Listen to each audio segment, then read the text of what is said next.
Hi guys, welcome to Galatta with Abi Vishi Rishi channel. நம்ம இன்றைக்கி என்ன பார்க்க போகிறோம்னா தலைக்கறி கிரேவி தான் பார்க்க போகிறோம்.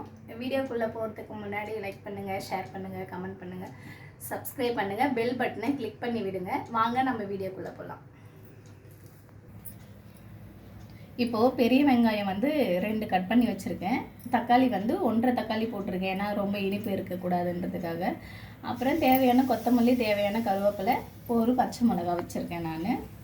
அதுக்கப்புறம் இஞ்சி பூண்டு பேஸ்ட், பட்டை லவங்கம் இது ரெடி பண்ணி வச்சுருக்கேன். வாங்க, எண்ணெய் காஞ்சிருச்சு. அடுத்தது நம்ம கடுகு போட்டுக்கலாம்.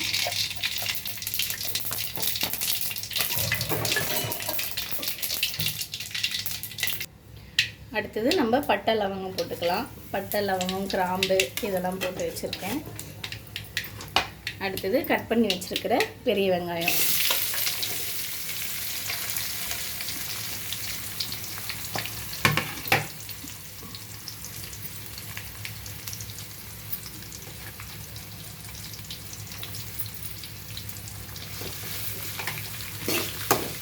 இது போட்டு நல்லா மெரூனாக வர வரைக்கும் நல்லா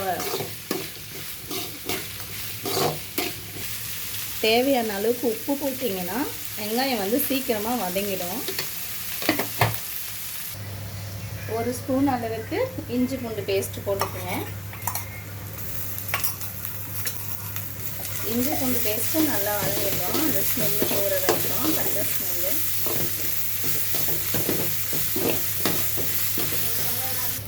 அடுத்தது நம்ம தக்காளி போட்டுக்கலாம்.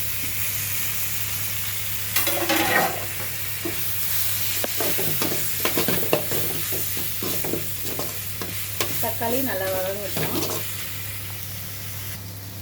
இங்கே பாருங்கள், நல்லா தக்காளி, வெங்காயம், இஞ்சி பூண்டு பேஸ்ட்டு எல்லாமே நல்லா வதங்கிடுச்சு. அடுத்தது நம்ம வந்து தேவையான அளவு ஒரு 1/2 ஸ்பூன் நம்ம வந்து மஞ்சள் பொடி போட்டுக்கலாம்.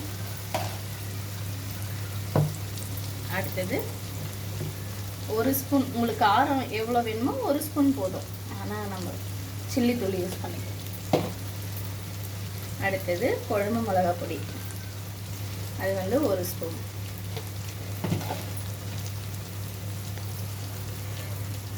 அடுத்தது பெப்பர், ஏன்னா இது கொஞ்சம் நல்லா காண்டாக இருக்கணுன்றதுக்காக 1 ஸ்பூன் அளவுக்கு பெப்பர் தூள் யூஸ் பண்ணிக்கலாம். இதெல்லாம் போட்டதுக்கப்புறம் நல்லா அந்த மிளகா பொடி ஸ்மெல்லு போகிற வரைக்கும் நல்லா நம்ம எண்ணெயில் கொஞ்சம் நேரம் நல்லா வதக்கி எடுத்துக்கலாம். அடுத்தது வந்து நம்ம தலைக்கறியில் வந்து இதில் மசாலாலாம் ஆல்ரெடி நம்ம ஆட் பண்ணியிருக்கோம். மசாலாலாம் இதில் போட்டு இஞ்சி பூண்டு பேஸ்ட்டு, மஞ்சள் பொடி போட்டு ஒரு 6 விசில் நம்ம இதில் விட்டுருக்கோம். இங்கே பாருங்கள், இது தலைக்கறி பார்க்குறதுக்கு வேகாத மாதிரி தான் இருக்கும், ஆனால் நம்ம வந்து ஒரு 6-7 விசில் விட்டால் தான் இது வேகும். அதனால் இது வேக வச்சிட்டோம். அடுத்தது நம்ம இதில் வந்து போட்டுக்கலாம்.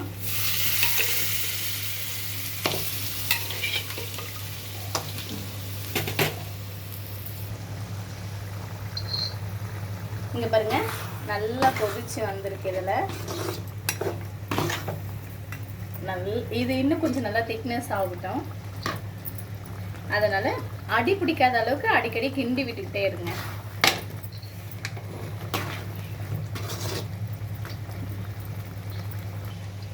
இங்கே பாருங்க, தலைக்கறி கிரேவி வந்து ரெடி ஆயிடுச்சு. சாதத்துக்கெல்லாம் போட்டு சாப்பிட்டா ரொம்ப டேஸ்ட்டாக இருக்கும். கண்டிப்பாக வீட்டில் ட்ரை பண்ணிவிட்டு வாங்க. ரெடி ஆயிடுச்சு. நம்ம வேறு பாத்திரத்தில் மாற்றிக்கலாம்.